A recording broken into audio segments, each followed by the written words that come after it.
So సృష్టి పుట్టిన వెంటనే సంస్కృతం పుట్టింది. అంతే ఓకే. కదా! శబ్దాలు సో సృష్టి ఇఫ్ మొత్తం ఎట్ ఆల్ నాద if at Brahma all if we go అంటారు. టు సమ్ అదర్ ఒక ఏలియన్ ప్లానెట్‌కి వెళ్ళామనుకోండి. Hmm. There is a chance that అంటే సంస్కృత్ అనే aliens same in sort of things. Popular topic. సరే ఒక జస్ట్ ఎంటర్‌టైన్ ద పాసిబిలిటీ ఉందే అనుకుందాం. హుహు.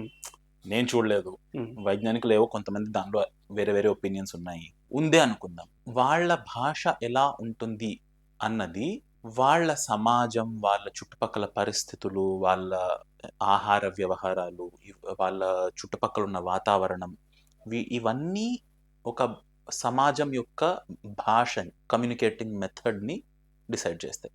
వాతావరణమే లేదనుకుందాం. హ్మ్. శబ్దాలు వాడకపోవచ్చు. ఇంకేమన్నా వేరే హ్మ్. కళ్ళతో సంభాషణ చేసుకోవచ్చేమో. కరెక్ట్. తరంగాలు కావాలి. ఒక మాధ్యమం కావాలి. మాధ్యమం ఇది గాలి ఉంది కాబట్టి మనం శబ్దాలు వాడుతున్నాం. గాలి లేదనుకోండి. చుట్టుపక్కల గాలి లేదు. శబ్ద తరంగాలు ప్రయాణం చేయాలి. హ్మ్. ఇంకేదన్నా వేరే మెథడ్. నీటిలో శబ్దం ప్రయాణం చేయగలదు. సాలిడ్స్ నుంచి శబ్దం ప్రయాణం చేయగలదు.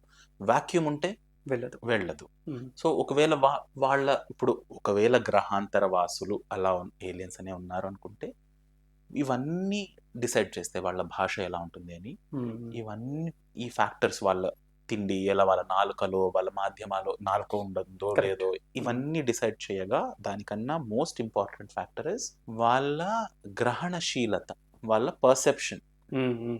సృష్టి జరుగుతోంది చుట్టూ, ఎలా జరుగుతోంది? దానిలో మన భాగం ఏంటి? అన్నది వాళ్ళు ఎంత లోతుగా వాళ్ళు గ్రహించగలిగారు అన్నది వాళ్ళ భాషను డిసైడ్ చేస్తుంది. ఓకే.